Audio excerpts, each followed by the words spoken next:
Hi guys, welcome back to my channel. I am grateful to every single one of you who has clicked this video. So today we're going to talk about things I have learned about sex and intimacy.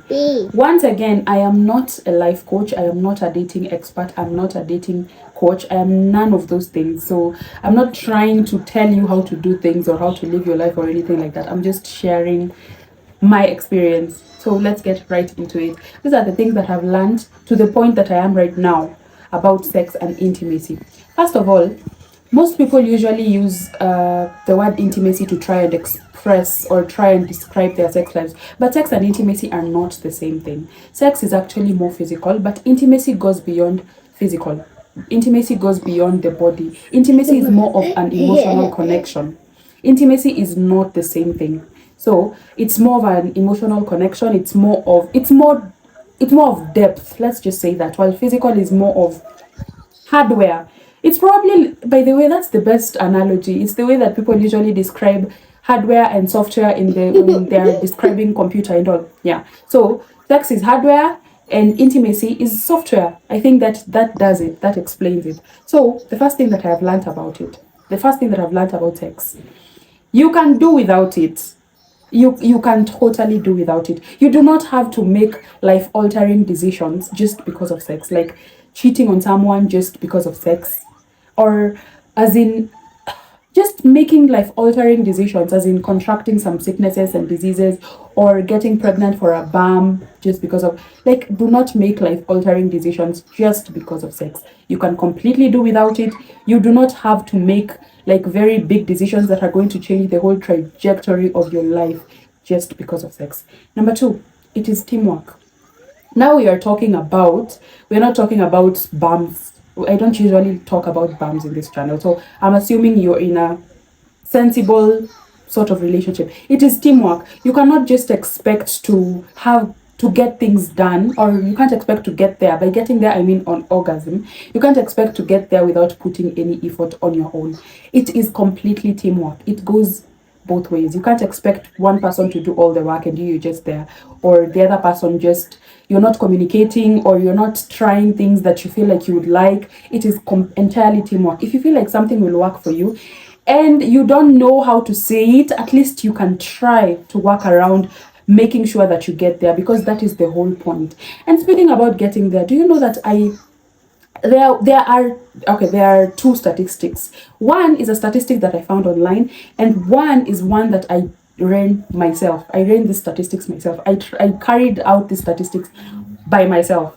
Do you know, as shocking as it may sound, out of 10 women, only two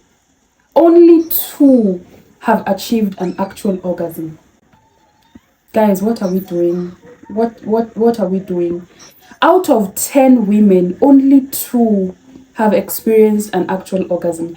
Actually, throughout the woman's life, this is known. This is information that is out there. Throughout a woman can live and die without ever experiencing an orgasm one time. Mind you, she's not a virgin. She has had kids, or as in, it's quite a disturbing statistics given the amount of huge and inflated ego that most men have. But this is not men against women or anything of the sort, or women against men. No, that's not it. It's just that I feel like communication can really help out in achieving an orgasm. Because if something is not working out for you, or someone is doing something that you feel like, what is this person doing? Or if someone is just doing something and you're not feeling shit, you can communicate. But most women do not communicate because they are afraid of inflating the very deflated egos of their men. They prefer to just suffer in silence, because I feel like banging and never experiencing an orgasm, that's suffering. It is actually suffering. So they prefer to just suffer in silence than to communicate, which I am against. I feel like you should communicate to the person, saying, this one does not work for me, but this does. Try doing this, it will work for me. Don't do this, it does not do anything for me. So I feel like communication is a very, very big thing. So as a man watching me right now, do you think in your life you have made a woman orgasm even once, even just once in your life? That's your question. You'll answer it for yourself, but you'll be shocked. So the other thing is, yeah, as much as some people like to argue with this, it's actually a fact. Porn will negatively affect your sex life. If you are an addict or if you watch porn from time to time, it's time you stop, because especially for a man, it's going to give you premature ejaculation. For a man, for a woman, it's going to give you it's going to give you some weird expectations that are not logical and they are not realistic. It's going to give you some unrealistic expectations, because the people that you're watching are actually at work, so they're going to bring their A game. They're going to bring their A game.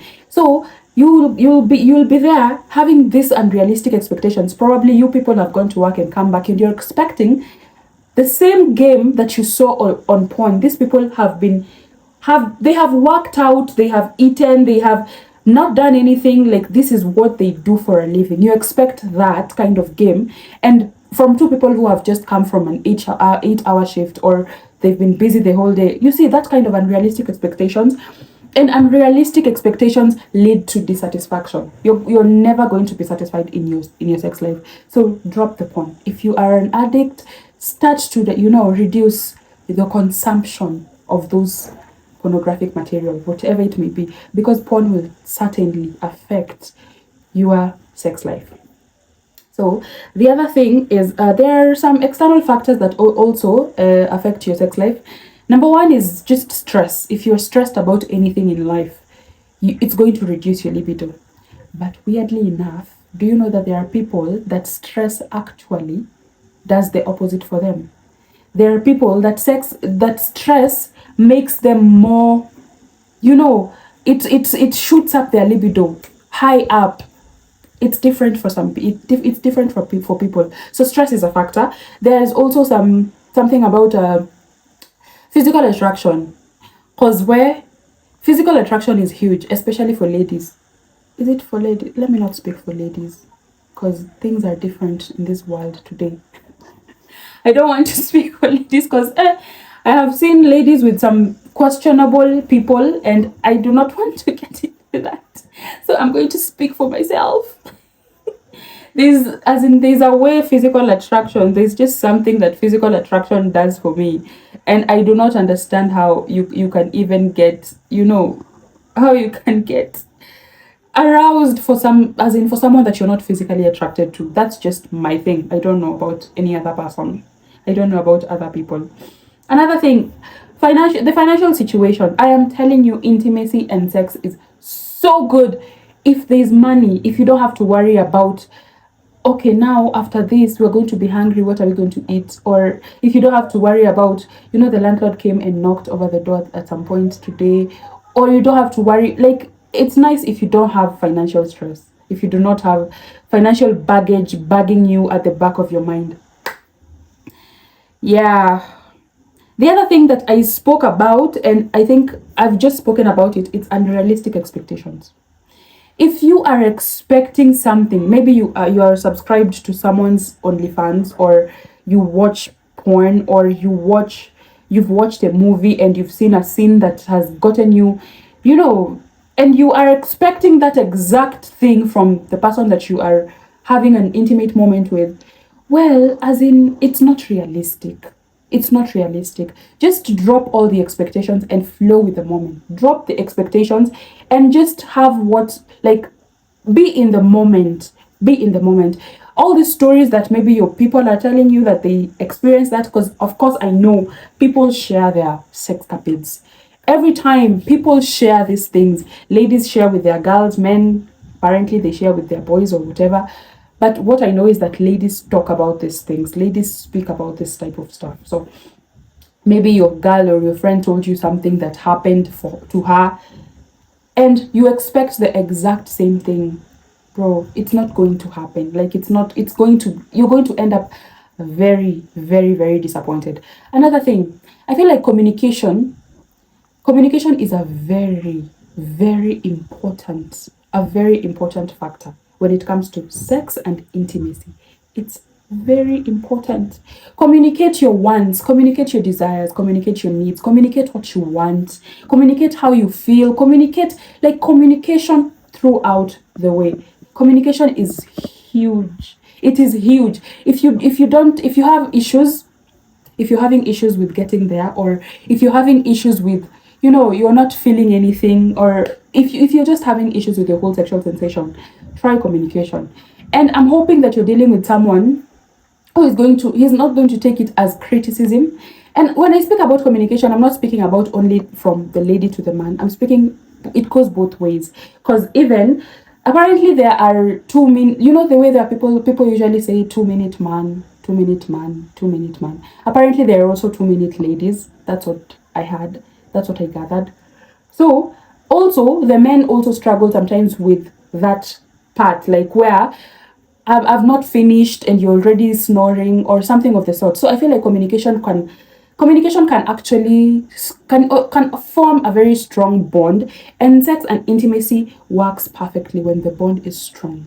If there is bond, if there's that sort of emotional bond or emotional intimacy, then you're not going to have any problem. And if your person is communicating to you that I don't feel like this is working for me, I feel like we should try this, or let's try this. They are trying to introduce things. The least you can do is to be at least receptive, because they're trying to communicate. Don't take it as criticism. And I know sometimes it may sound as if, now you're telling me that I don't pleasure you, or it may sound like that. You may you may want to be defensive, but I don't feel like being defensive is going to solve the problem.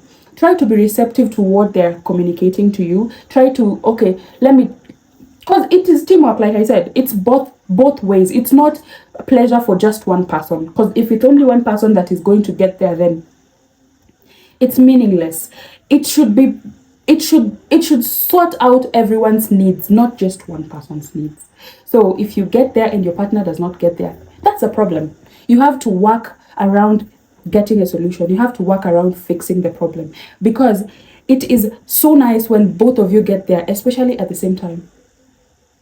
So nice if both of you get there, especially at the same time. But even if it's not at the same time, at least at the end of it, both of you have gotten there, not just one person. So communication is huge. And it's not about the person trying to hurt your ego, or trying to, also the way you package it. You don't just throw memes around, or just just go direct. Be mature about it. The way you package the thing is going to, maybe the other person is going to determine how the other person is going to take it. And there's this foolish thing that people usually say, if someone is coming up with new tactics or new styles, then where did they learn them from? They're probably cheating. Okay, to a certain extent, I see why you may think like that, but it's not always like that. Don't put the other person in a cage.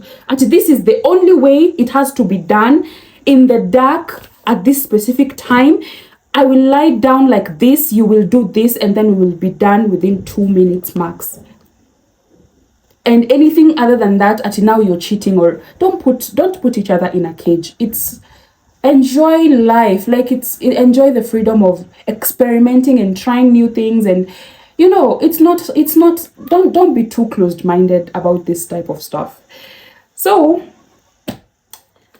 actually, I've enjoyed making this video. I hope you'll enjoy watching it. And if you have not subscribed, please hit the subscribe button. If you have anything to share, I'd like to hear what you think. And I hope after watching this video, you will be open to accepting what the other person is bringing, and you also sharing your own ideas. And I hope you're going to get there if you have never gotten there. And I'll see you on my next one. Goodbye.